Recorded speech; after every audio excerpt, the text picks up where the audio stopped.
నిత్య పూజలివివు నేరిచినను ప్రత్యక్షమైనట్టి పరమాత్మునికి నిత్య పూజలివివో.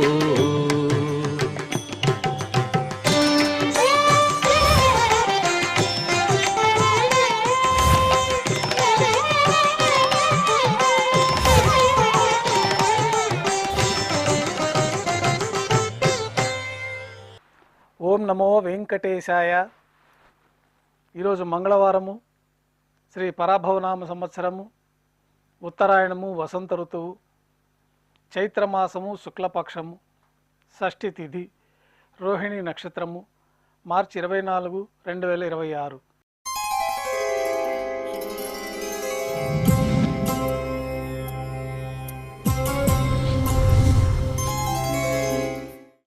ప్రాతకాల నైవేద్యాల్లో భాగంగా అన్నప్రసాదాలు, పన్యారాలు, ఘంటానాదం మధ్య శ్రీవారికి నైవేద్యంగా సమర్పించిన తర్వాత సాత్తుమర పూర్తి అయిన తర్వాత భక్తుల్ని సర్వదర్శనానికి అనుమతిస్తారు.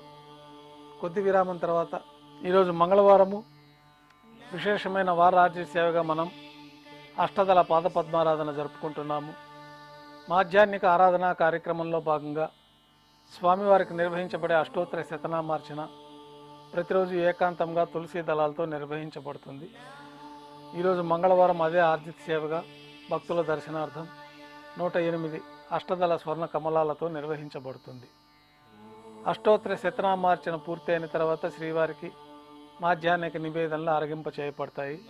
వెంటనే సర్వదర్శనం ప్రారంభమవుతుంది. ఉభయ దేవేలతో శ్రీ మలయప్ప స్వామివారిని బంగారు తిరిచిపోయిన వెంచేపు చేసుకొని మేళతాళాలతో ఊరేగింపుగా విమాన ప్రదక్షిణంగా సంపంగి ప్రాకారంలో కల కళ్యాణ మండపానికి చేరుకుంటారు. కళ్యాణోత్సవం ప్రారంభమవుతుంది. పుణ్యాహవచనము, అంకురార్పణ, రక్షాబంధనము, అగ్ని ప్రతిష్ట, స్వామివార్లకి అమ్మవారికి కళ్యాణోత్సవం సందర్భంగా నూతన పట్టు వస్త్రాల సమర్పణ, మహాసంకల్ప పఠనం, మాంగళ్యాల ఆరాధన పూర్తయిన తర్వాత స్వామివారి తరఫున అమ్మవార్లకి మాంగళ్యాల సమర్పణ. ఈ సందర్భంగా స్వామివారికి అమ్మవార్లకి కర్పూర నీరాజనము, విశేషమైన హోమాలతో పూర్ణాహుతి పూర్తయిన తర్వాత మాలా పరివర్తనం అనే కార్యక్రమాన్ని నిర్వహించి ఉభయ దేవేరులను శ్రీవారి చెంతకు చేర్చి ఈ సందర్భంగా అక్షతారోపణం అనే వైదిక కార్యక్రమాన్ని నిర్వహించి కర్పూర నీరాజనము, నైవేద్యము, తిరిగి కర్పూర నీరాజనంతో కళ్యాణోత్సవం పూర్తవుతుంది. కళ్యాణోత్సవ భక్తుల దర్శనం అనంతరం ఉభయ దేవేలతో శ్రీ మలయప్ప స్వామివారు మేళతాళాలతో ఊరేగింపుగా ధ్వజస్తంభం వద్ద గల అద్దాల మండపానికి చేరుకుంటారు. వేదపారాయణ నడుమ ఊంజల్ సేవ నిర్వహించుకొని కర్పూర నీరాజన సమర్పణతోటి ఊంజల్ సేవ పూర్తి అవుతుంది. ఉభయ దేవేలతో శ్రీ మలయప్ప స్వామివారు ఆర్జిత బ్రహ్మోత్సవం కోసం వైభవ మండపానికి చేరుకుంటారు. అక్కడ స్వర్ణ గరుడ వాహనం పైన శ్రీ మలయప్ప స్వామివారు వేంచేస్తారు. కర్పూర నీరాజనంతో స్వర్ణ గరుడ వాహన సేవ పూర్తి అవుతుంది. హనుమంత వాహనం పైన శ్రీ మలయప్ప స్వామివారు వేంచేస్తారు. కర్పూర నీరాజన సమర్పణతోటి హనుమంత వాహన సేవ పూర్తి అవుతుంది. పెద్ద శేష వాహనం పైన శ్రీ మలయప్ప స్వామివారు వేంచేస్తారు. కర్పూర నీరాజన సమర్పణతోటి పెద్ద శేష వాహన సేవ పూర్తి అవుతుంది. ఉభయ దేవేలతో కలిపి శ్రీ మలయప్ప స్వామివారికి కర్పూర నీరాజన సమర్పణతోటి ఆర్జిత బ్రహ్మోత్సవం పూర్తి అవుతుంది. ఈరోజు రోహిణి నక్షత్రం. సాయం సంధ్య వేళలో 1000 దీపాలతో అలంకరించబడి ఉన్న సహస్ర దీపాలంకరణ సేవ మండపానికి కృష్ణస్వామివారు, రుక్మిణి అమ్మవారు చేరుకుంటారు. వేదం, గానం, నాదం నడుమ సహస్ర దీపాలంకరణ సేవ నిర్వహించి నక్షత్ర నీరాజనము, కర్పూర నీరాజన సమర్పణతోటి దీపాలంకరణ సేవ పూర్తి అవుతుంది.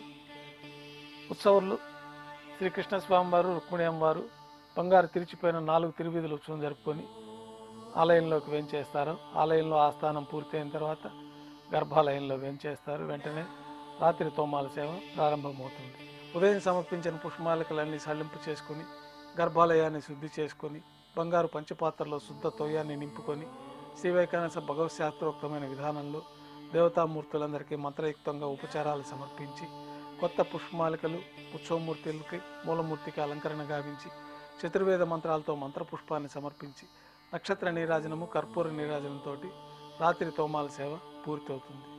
తులసీ దళములతో అష్టోత్తర శతనామార్చన నిర్వహించిన తర్వాత రాత్రి నైవేద్యంలో భాగంగా అన్నప్రసాదాలు, పన్యారాలు, దోశ, ఘంటానాదం మధ్య శ్రీవారికి నైవేద్యంగా సమర్పిస్తారు. తిరువీస నైవేద్యం పూర్తయిన తర్వాత భక్తులని సర్వదర్శనానికి అనుమతిస్తారు. కొద్ది విరామం తర్వాత ఏకాంత సేవలో భాగంగా రాత్రి సమర్పించిన పుష్పమాలికలన్నీ సళ్లింపు చేసుకొని గర్భాలయాన్ని శుద్ధి చేసుకొని బంగారు పంచపాత్రలో బ్రహ్మదేవుని తిరువారాధన కోసమై తీర్థాన్ని సమర్పించి ఏకాంత సేవలో భాగంగా బంగారు పట్టు పాన్పు పైన శ్రీ భోగ శ్రీనివాసమూర్తి వారిని వెంచేపు చేసి ఈ సందర్భంగా శ్రీ భోగ శ్రీనివాసమూర్తి వారికి దారోష్ణమైన గోక్షీరము, జీడిపప్పు, ద్రాక్ష, కలకండ కలిపిన మిశ్రమము, పండ్లు నైవేద్యంగా సమర్పించి కర్పూర నీరాజనంతో ఏకాంత సేవ పూర్తి అవుతుంది. ఓం నమో వెంకటేశాయ. ఓం